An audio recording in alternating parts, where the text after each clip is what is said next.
Hello and welcome to this video in the series about each of the new constituencies. For this video we are looking at one of the Scottish constituencies. In this short video we will look at the details on the new constituency, how this new one is formed, the previous results, the 2019 results, current candidates, and make predictions with different levels of how bad of a day it might be for the Conservatives. Please comment below for anything you'd like to see and subscribe to our channel to see new updates that we'll do and discussion videos as the election gets closer. There are lots of changes with boundaries in the next election, so we're going to give a quick overview of how the boundaries are changing and how it's going to affect each seat.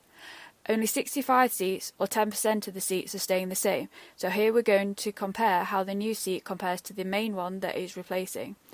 There are some huge changes, such as the city of Chester, which now has 2 seats, but some seats are being completely dissolved, with populations moved to neighbouring seats.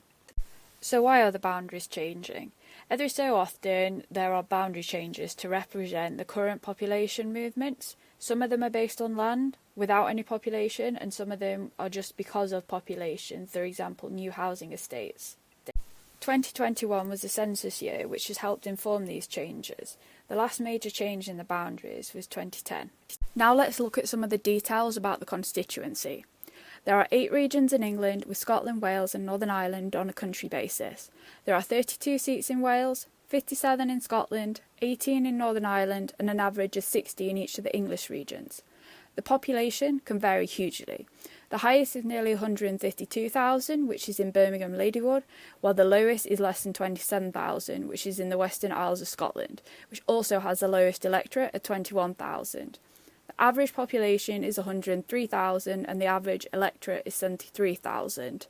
The largest area is the most northerly mainland seat, which is Caithness, which is nearly 12,000 kilometres squared, or approximately 100 times the size of Manchester. The average is 380, while the smallest is only 6.8. The average percentage of the 16 to 49-year-olds is 41%, with the highest in Leeds Central and the lowest in North Norfolk, which also has the highest 65+.